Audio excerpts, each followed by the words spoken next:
Okay, hey there, this is Beth. I have a flip through for you. Not this, this is my list of stuff for the Illuminate and Activate 2020 download bundle stuff. That is down here. Okay, so how do I start this? This was started last year sometime. And so what I found, there's a lot of watercolor in here. Playing a lot with watercolor. I was originally going to do something else with this page, but I never... I liked it so much I couldn't.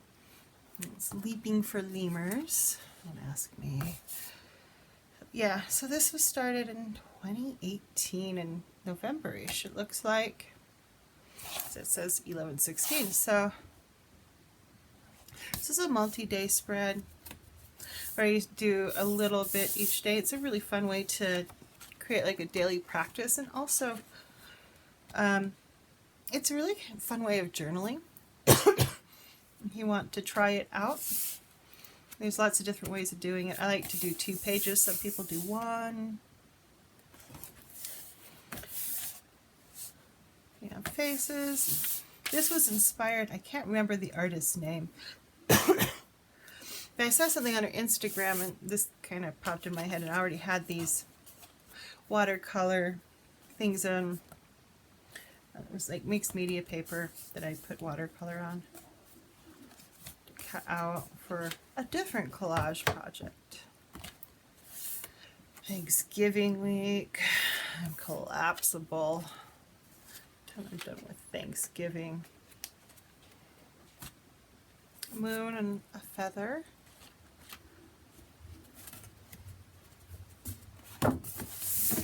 Another multi-day spread. It's really busy. I didn't have a lot of time, so I used a lot of templates.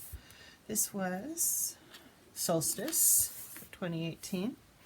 Working on that. Doing some New Year work on these. More New Year work on this. Things I want to bring into my life. This is playing around with image transfers and absorbent watercolor ground. It's this weird stuff that you can paint on things like over acrylic, and you can put watercolor down. It's not quite the same, but it really does work quite well. So I was playing around with that. And the lyrics are from an Eurythmics song. Me to a quiet place, throw me in the water, watch the bubbles surface as I'm slowly sinking under. Did a face, and a lot of times with the backgrounds, I lay down, when I'm clearing off palettes, I lay down what extra paint, and then to do kind of a mono print, that's what this is, this stuff right here and that down here. Do like a mono print with it. I take my brayer and you get really cool backgrounds. And what I like about this is that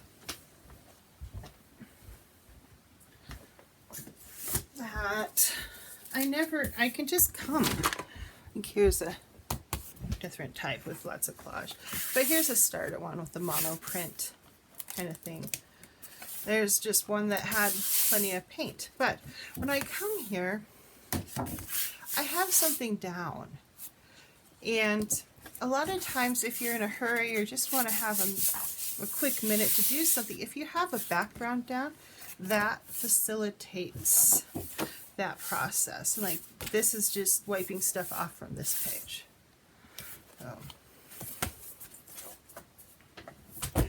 So did a face, and she was mostly created with killing off palettes, and so was the background. And a line from a Tori Amos song, Can You Feel It? Touching hands before our eyes. Do it, Sister Janet.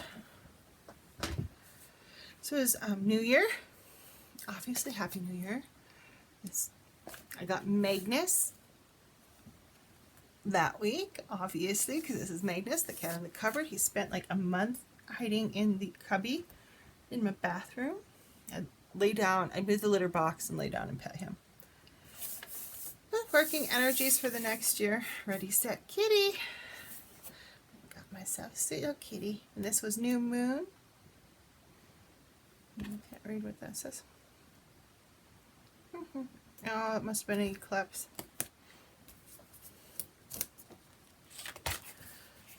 This year, word of the year, dream weaver.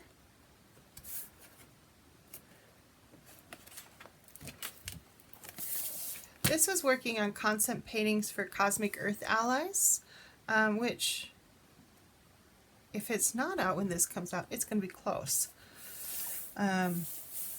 We'll be going out with the art bundle of good first, and then it'll be for sale on its own. But if you catch it with the art bundle of good, it's going to be a killer deal for all the stuff you get if you enjoy art or just like watching art. That was Sun in the Heart. I like how her face turned out. Cosmic Snake. Putting little flowers. Playing with collage and watercolor. This is a really cool technique where you take, say like a printed paper already.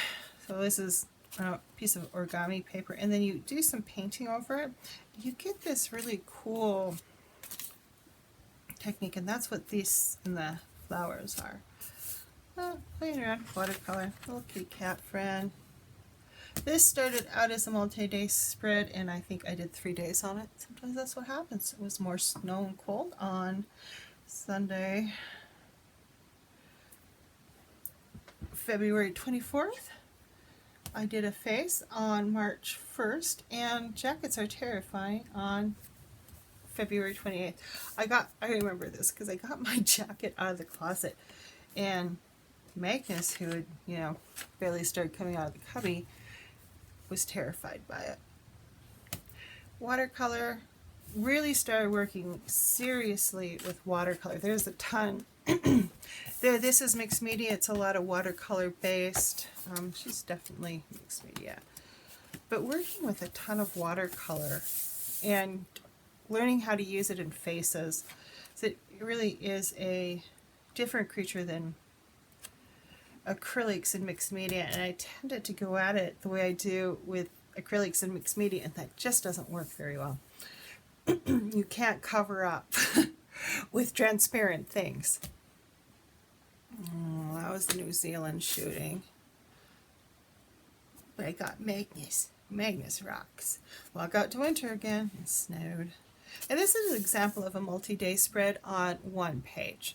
So we have 1, 2, 3, 4, 5 days on here. More watercolor, ladies. Working with that. Oh, the sun's trying to come up. Working. This is still technically mixed media because I'm using colored pencils and a little bit of acrylic ink and some other stuff in there. More multi-day spread. I don't even remember what I was waiting for, but I was waiting that day. Love these flowers. She turned out pretty good. To the hand, I was happy with my hand. It's not an awesome hand, but it's a good hand. She turned out super stellar and fly. So once again, mostly watercolor on both of these. Use some India ink and gel pen. Little bit of white acrylic and things. And sometimes too, like with the acrylic, depending on how well you preserve your whites, I don't always put it in. But if I have a super hard edge in the face, I will put it in. This is white acrylic splatter up there. Just sat down one day and did something. Yeah. I don't really like how it turned out, but I had a lot of fun doing it. She's also more playing with image transfers and the absorbent ground and watercolor. Unfortunately, that came off. Yeah, playing around. And too, there was a lot of collage underneath it, so I used some of that ground to create a base for the watercolor. It's a very interesting creature. It doesn't give you proper watercolor, but I do like how it turns out. I wanted to do a face one day, so I pulled out all my Stabilos and I did a face. I think there's a little marker in there, but nothing much. So this is my Pretty Excellent palette. When I got that, I wanted to test it out, so I did her. This was from, I think, 21 Secrets class. That was fun. Working more watercolor. I love how the eyes turned out here. They turned out so pretty. Stone Woman, concept painting for Cosmic Earth Allies. There had been a shooting and she turned out a little angry. It's interesting, sometimes how the faces turn out can often depend on what's going on in the world. I had a tarot card printed up for my journal that never made it in, so I used it as a base for this, and out of the void into reality, bringing things out of my head and into real life, and did her. I really like how she turned out. Very expressive, painterly. This is Blood Woman. That's also from Cosmic Earth Allies. That was the concept painting. This is using up old palettes, creating a face. So she said she was done, so she was done. This is Tree of Life concept painting, and this is too, like with the Tree of Life one, when I sat down I had this idea the night before, so I wrote it down so I would not forget, because that does happen. That is a very big thing. If you don't write it down, a lot of times things go away. So I wrote it down, and I had originally planned on doing burdock, and didn't work out. So I ended up doing this one. But what facilitated making the concept painting is I already had a background down. I didn't have to go do a lot to get there, since it was already there. And so instead of taking me an hour, hour and a half, I was able to sit down, because I didn't have to do a background. Just sat down and did that in about a half hour. It takes longer if you have to do a background. Another face, using up palettes. That was some moon work. I think she turned out cute. I had a bunch of paint down. That's what the yellow is peeking through there, and it's doing some simple work with this, and working archetypes within myself. I've watched a program on, what was the program? I don't remember. On Celtic stuff, and so it's lintel and moon and little shaman-y person, and that's it. So I'm working on the new one now. I started binding my own journals because I can't find anything I like. I haven't got very far in this one. I like how that looks like one of those little print things for making a mark. The stamps they use in like Japan. That was a concept painting for something I did, a summit I did. I had to sit down, and I had limited time, so it's a matter of knowing how much time I had. But yeah, that's it. This is like my luxurious one. I had this size of paper. I don't like to paint. I think it's 11 by 14. I don't like to paint on it as a page. I don't know, it's bigger than 11 by 14. I don't remember what it is. Maybe it's 11 by 18. I don't like to paint on it for a sheet, so this is like really nice paper mixed in with some leftover Canson XL. So you can tell the difference. Here's the Canson XL, and it's like you feel it and you're like, very different. But so this is like my luxury one, because it's really good paper that I just didn't like the size, and so I used it in this. Okay, I hope you enjoyed the flip through of this art journal that I just finished up not too long ago. And keep your eyes out for Cosmic Earth Allies. A great day. Bye-bye.